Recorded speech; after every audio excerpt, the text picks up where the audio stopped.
Good morning everyone. In this video we will study about the topic privacy. This topic is included in the chapter Society, Law and Ethics of class 12th Computer Science. So first of all I will tell you that what is the meaning of privacy. So privacy means privacy means to protect. Privacy means the protection of personal information that is given online while carrying out some online activity or transaction. It means the protection of personal information. Personal information means, suppose we are entering our name, father's name, date of birth, and our credit card details. So these all will come in the category of personal information. So the protection of these personal information while we give them online or during some online activity is called privacy. Now second point is, it is related to a company's policy on the use of users data. It is related to a company's policy on the use of users data. Privacy is related to a company's policy that how the company will use the data of users.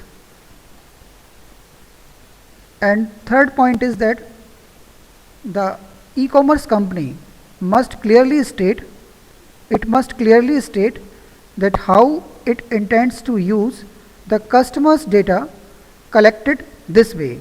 Means the data that we are submitting during any online transaction. So how the company e-commerce company will use that data, it must be clearly stated by the e-commerce company. For example, such as our users location, users buying history, users preferences, etc. So the e-commerce company will clearly indicate that how the company will use the data which is collected using this manner. Now fourth point is, an important factor of privacy is the user consent.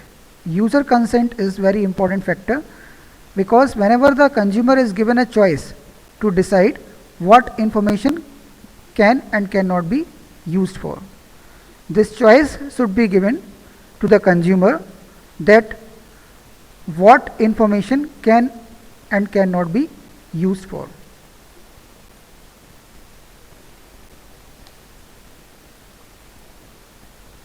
Now, how to safeguard users' privacy? How we can protect the users' privacy? To ensure that the user privacy is not compromised, following measures must be taken. First, the merchant or the seller must clearly state that how the user's data will be used in the terms and condition of its site application. The merchant or the seller must clearly state that how the user data will be used in the terms and conditions of its site.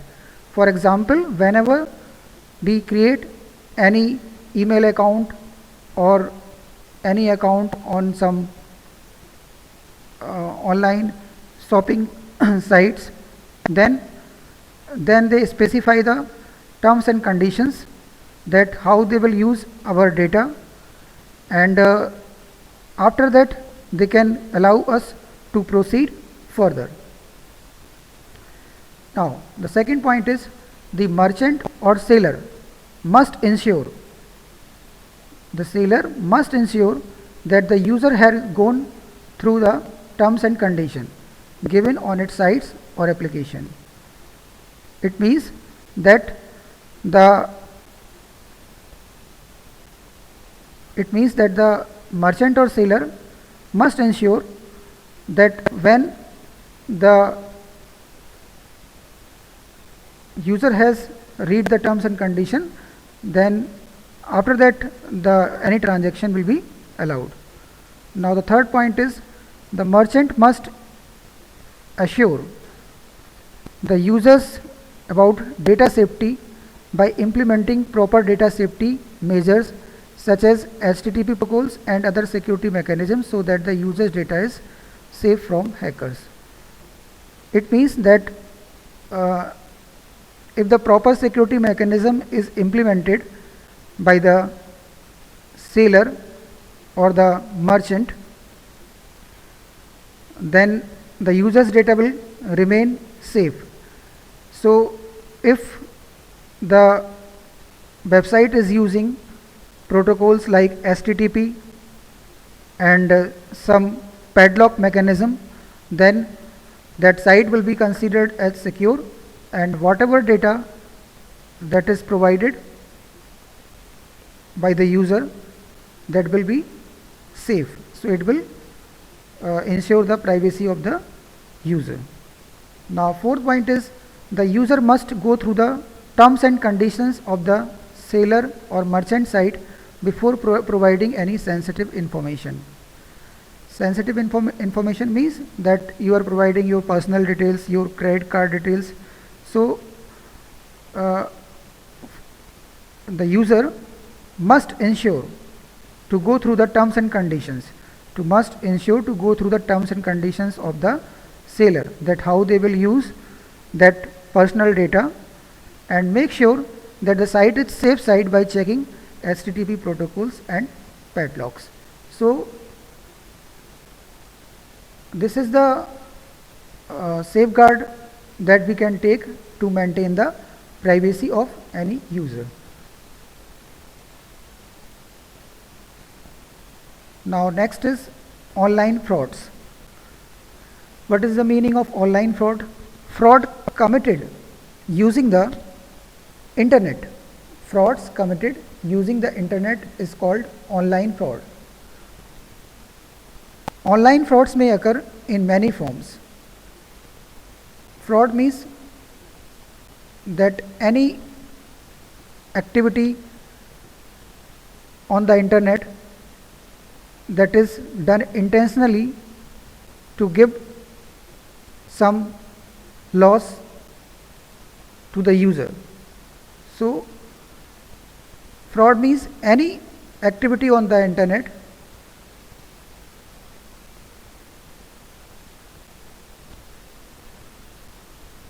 is called online fraud.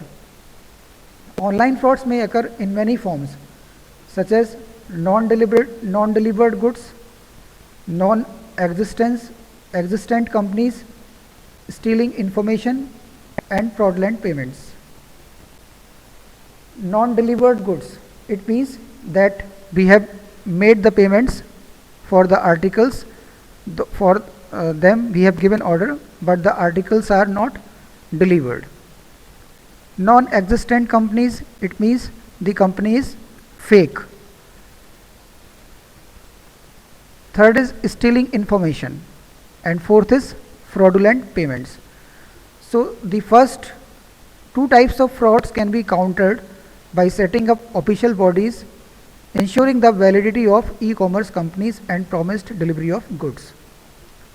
Means these two frauds can be countered. First two frauds can be countered by setting up official bodies which will ensure the validity of e-commerce companies and promised delivery of goods. The last two types of frauds are more frightening, and it includes credit card frauds and identity theft, etc.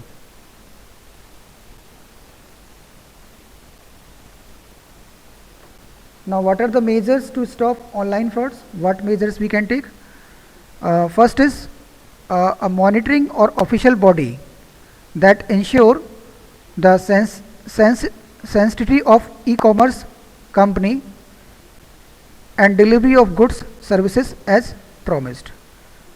means uh, an a monitoring or official body will be framed that will ensure the sanctity of e-commerce company and the delivery of goods or services as promised. Second is strong security mechanism by the e-commerce site and payment gateways to prevent stealing of crucial information such as your personal information or bank details, etc. It means the e-commerce site uh, should use uh, should use some strong security mechanism like HTTPS protocols and payment gateways uh, and padlocks to prevent stealing of crucial information. Third is official guidelines and safeguards on the selling of users data to the third parties. Official guidelines and safeguards must be issued on the selling of users data to the third parties. Whenever the company wants to sell the users data to the third parties, the company must provide the official guidelines and safeguards to the user.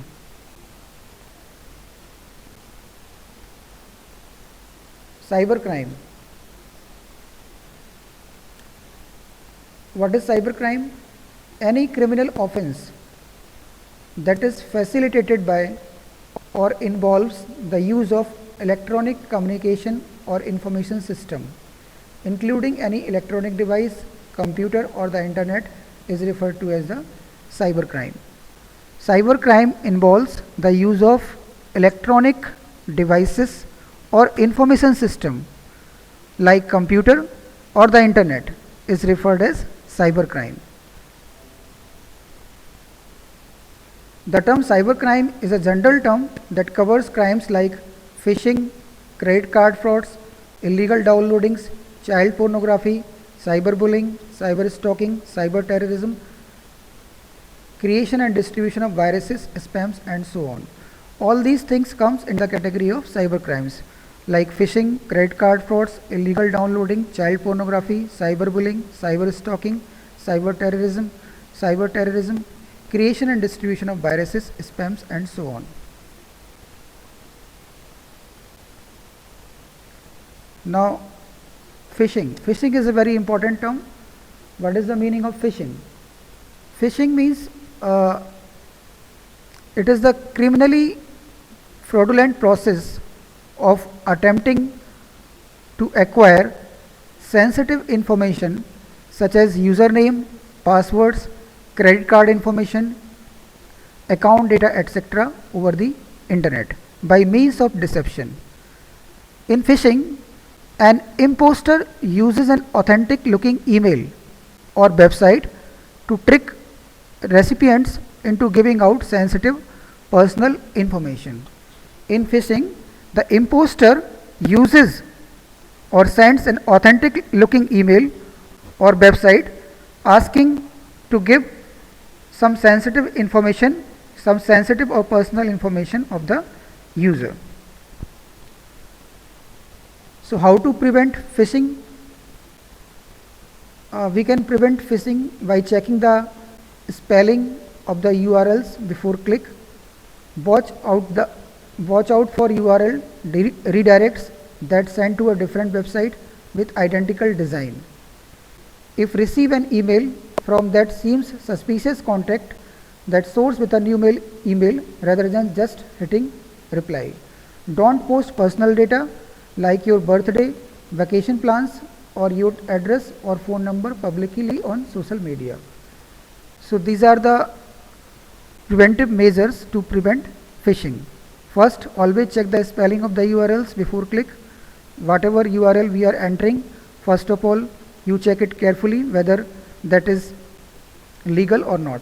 Second, watch out for the URL redirects that send to a different website with identical design. The site on which the URL is redirecting may be a fake website, so that you properly check whether it is redirecting you to a legal website or not. If receive an email from that seems suspicious, contact that source with a new mail rather than just hitting reply. don't post personal data like your birthday, vacation plans, or your address or phone number publicly on social media. So using these measures we can prevent phishing. Now the second category of cybercrime is illegal downloads. Illegal downloads means that we are obtaining files for which we don't have the right to use or download from the internet. It is downloading a paid digital item. It is downloading a paid digital item without making any payment and using an illegal way to download it. Means if we are downloading anything from the internet illegally means that we are not having the right to download it and we are not making any payment for that, then it will be considered as illegal download. For example, that you are downloading a movie which is not available for free download, this is illegal download. This will be considered as illegal download. Downloading a copy of the licensed software, if you are downloading a copy of the licensed software bypassing the legal measures, is also illegal download. It means that if you are downloading a licensed software after bypassing the legal measures, is also comes in the category of legal download. A product is protected by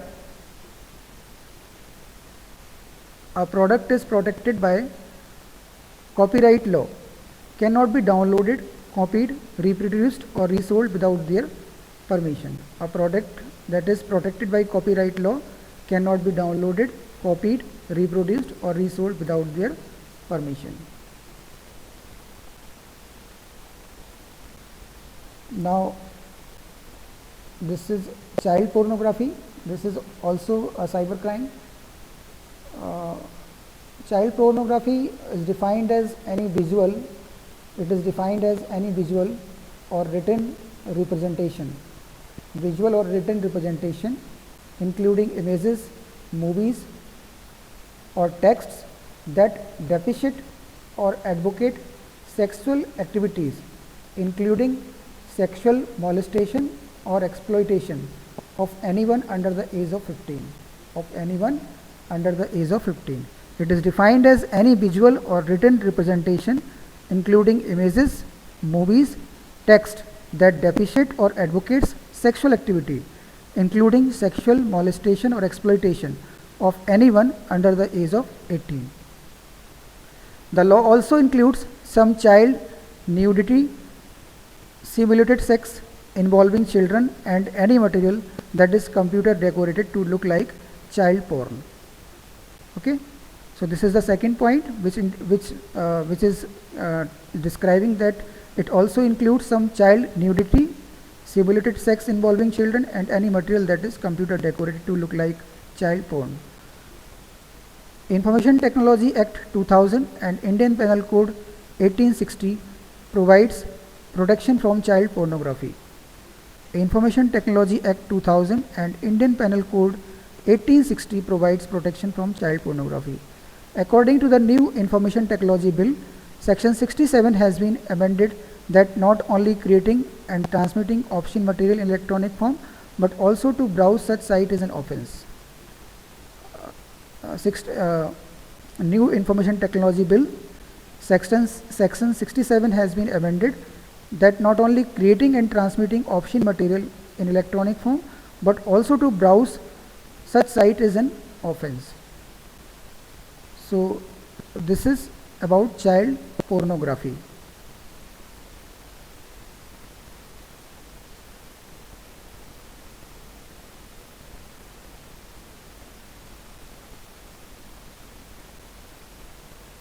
Okay, so it covers the topic of privacy and the cyber crimes, different types of cyber crimes, like phishing,